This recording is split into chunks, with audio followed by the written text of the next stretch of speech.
In the last episode, we dealt with... Oh, we started this level, and we have basically fought our way into the... or towards the city of Gateway. So let's end our turn and let's play Heroes of Might and Magic. Now we are lucky, every week you have another unit that has an additional growth.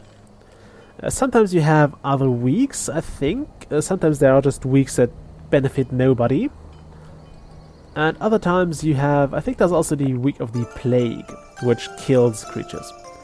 Upon entering the mystical fairy ring, your army gains luck for its next battle. We shall need this luck because we are going to fight a dragon.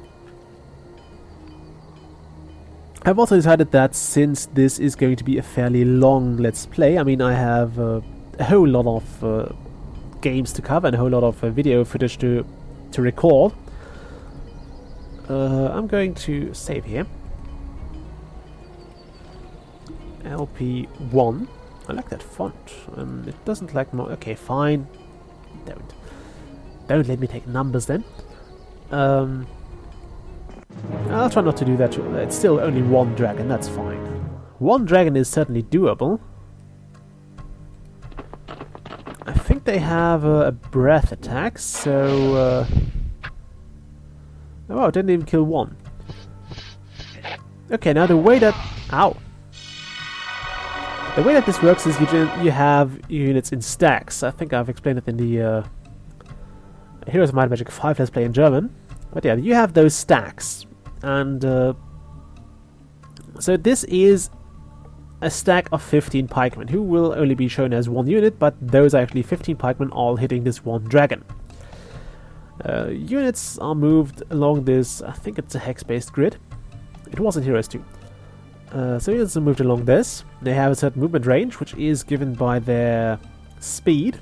Medium is, I think, 3 or 4 unit tiles. 1, 2, 3, 4... Yeah, 4 tiles. And since this unit only has one... every unit can fight back once, which means I can now hit this guy for free. He will not retaliate, and that is a common stratagem. You just attack with everything you have. Oh wow, he killed a bunch of guys. The dragons are top tier units, so they are pretty strong. Let's take the city and win this level. So they have a few sprites, a few... can't attack those, well that sucks. Yeah, a few druids who usually have this ranged attack. Pretty annoying. Ow, 2 archers perished. Stop perishing, archers. Okay, we'll attack those. Because screw them. I know they're sexy and all that, but still. I don't like them. They make my archers perish. By the way, units that are engaged in melee, so if you have an enemy unit near your archers, they cannot shoot. Which is obviously not to your advantage. Let's kill those guys. I think units also move from the fastest to the slowest, so keep that in mind when you do that. So basically those guys start the round because they are fast, then we move on to medium, medium, slow, slow. Of course, those guys will get their turn as well. I think those guys would, those dwarves will actually get their turn as soon as the slow units are moving. Because I think the game tries to basically give, or to basically switch turns around, or to basically let every side get as many turns as possible, to switch the, let's say, movement right as often as possible. So that one side gets to retaliate. Gateway has fallen. The other lords have abandoned their castles and fled. They have alerted their homelands and now gather their forces. Speed is of the essence. Your campaign has been saved as SenWN1. Would you like to start? Yes, I would like to start the next scenario. Your way to the mainland is blocked by the archipelago of the Ancients, a series of 4 large islands, each held by a different lord. Your position must all be subdued, and they are better led this time. And boats are a necessity. Use them wisely. We shall. We shall also look into magic this time. We have a new hero, Lord Hart. I don't know anything about him. And we start with another empty town. Hooray! So we'll recruit all those guys. We'll build the archery range. You very quickly get into kind of a routine with this game. So you know which buildings are important first. This is nothing here. Okay. There should be some more aspects I have not been exploring yet. We will look into those later. Okay, we have found a small quantity of ore. That's 9. It's not too little. I mean, no, that's an artifact. We have not had those in the last level. Artifacts are giving you skills, or they give you some sort of advantage. I think in those games you also have a short story to them, which I will also read out to you. Now we can build a shipyard. We will do that once we get to... let's build a tavern. Once we have this island under control, I will look into building a shipyard and expanding. For now, it's just a waste of money. And as usual, we'll go for the gold. I'm always about the money first. Okay, what I don't like is that this is defended by archers. As you have seen, archers are pretty damn vital in regards to securing an area. Let's attack those guys. Okay, we can kill them all with one shot, which is great. Now in later games you actually have your hero displayed properly, like as the guy on a horse. Throning over the battle, or just looking over it, I don't know. Doing something over the battle. They also do little animations for spell casting, very little animations, mind you. But they had them, and I liked it. Okay. Yeah, this is a very early game. I don't know when it came out, but I think it was like beginning of the 90s. So we are looking at a game of at a piece of gaming history here. So I hope you're not too mad about the graphics. I can't tune them up any further. Yeah, we'll accept those peasants. Yeah, sometimes that's an event that happens too. Basically, those peasants don't want to fight us; they want to join us. And if the type of unit matches your unit or your race, it's generally good to have them. Note that as we have all knight troops, we gain a morale bonus. You can see what affects it here. We have all human troops, which is fine, and we have all knight troops. So yeah, racism is still a thing in gaming, and it was a thing back then as well. Nobody likes orcs. This. And yeah. Let's have that. Ooh, should I attack those guys? I'm going to lose troops, and I hate losing troops. I'll not attack them yet. What are you? Rogues, eh? Did I build something here? Necropolis. I don't think this town is aptly named, my friend. Blacksmith. Let's have that. Okay. And end the turn.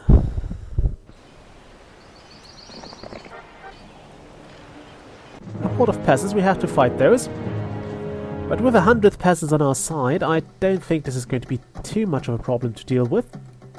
Now if I want to attack those archers, I probably want to have like cavalrymen at my disposal, so I can at least block their shots and I can keep them from shooting me.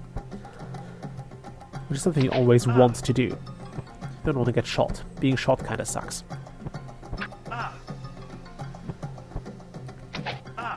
Okay.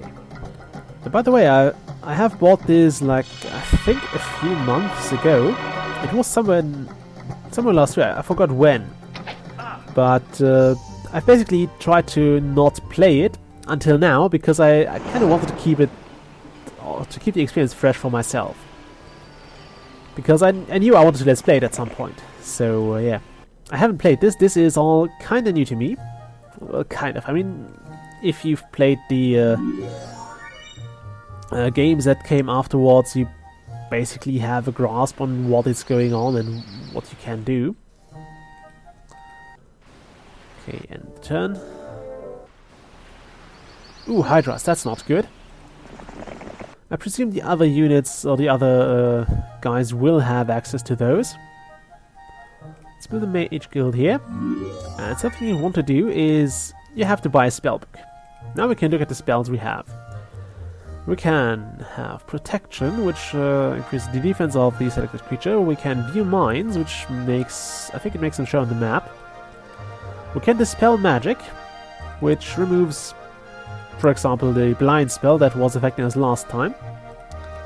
And we can, of course, recruit new units, which we will do now. Okay. About spellcasting, your unit the number of each spell you're able to memorize. Oh, okay. I have no idea what that means. Yeah, spell power is the length or power of a spell, and I think your knowledge also affects your mana. So this will give us access to, yeah. So knowledge 1 means we can learn tier 1 spells, which aren't too many. Okay, let's... Oh wow, we can't afford that. Look at that, we ran out of cash. That's pretty gnarly. Put those guys there and those here. There we go. Okay, there's gold up there. So, sorry guys, but... Oh, there's also gold down here. How much gold do I gain per turn? 1,000. Let's actually grab 1 or 2 more of those guys. Or 4 of those. Now, considering we don't have that much resistance, we don't have many enemies on this island, I don't bother leaving a defensive force. Yeah, we'll have those guys.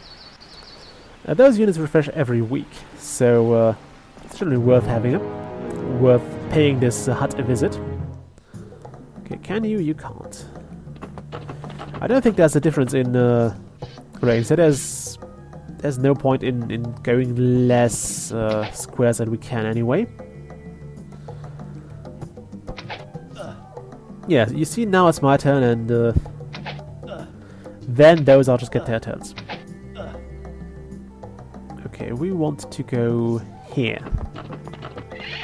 This means that this archer will not be able to attack me. I think they can move into melee range, but I don't mind that. Archers do significantly less damage in melee. So yeah, those guys are not a threat to me anymore. Oh wow. It would really help to have this stupid grid showing on here. But who cares. So, you stumbled upon a medal lying alongside the empty road. Adding the medal to your inventory, you become aware that you have acquired the undesirable Fizbin of Misfortune, greatly decreasing your army's morale. Well, so that was not good. Now we have this, which means we have less morale. And this being one of the early Heroes games, there is only one way we can dispose of it. And that is, we need to get a hero. It doesn't matter which one. I'll take... this guy looks creepy. Let's take the sorceress. Okay, we need to trade with her. So we'll give... This item can't... Why can't it be traded? Okay, they were a bit more careful with that. We can't trade that away, which kind of sucks. Well, now we have a sorceress. Let's attack the rogues. Oh wow, they look pretty creepy. I don't know what they can do. But yeah, I've been unfortunate, unfortunately. Oh, they can move pretty fast. Closing in.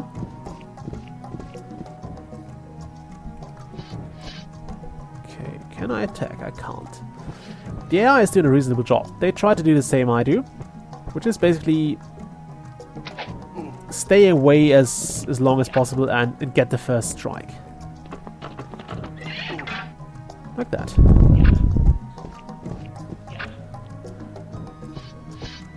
Okay, let's stab them. Hit those guys. Luckily we have a pretty decent army, so there is not much of a threat in that. And there is an obelisk. Obelisks do something, yeah. You come upon an obelisk made from a type of stone you have never seen before.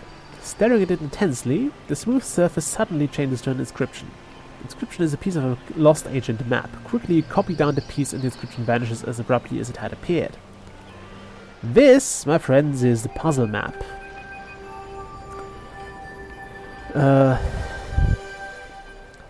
There are different obelisks scattered across the world. Each can only be visited once by each faction.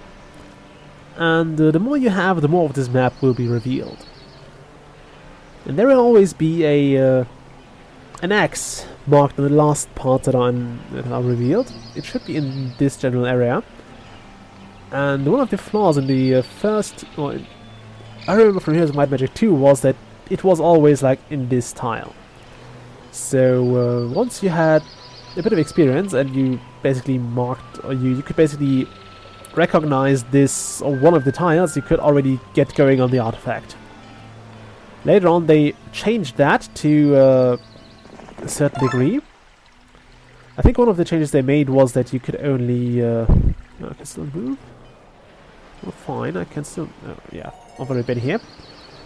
Still takes some movement though. Okay, so my brilliant plan to get rid of the Fistman of Misfortune has failed. Now I could try to get a new hero. And just have that guy do all the magic stuff. No, let's not do that. I could get a knight. Let's do that. Okay. This is going to be an expensive fun, but I'd rather have access to my morale. Also, can I move this? Yeah. If you shift click... actually, wait, cancel that. I want to move one troop to here. Oh, damn it. Okay, move 140...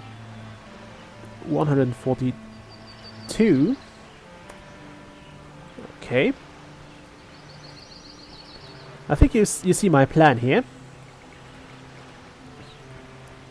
We basically keep a weak hero, this guy. We need to get a new spellbook for Sir Gallant, because we can't trade that away as well. But yeah. Fountain should give you luck here.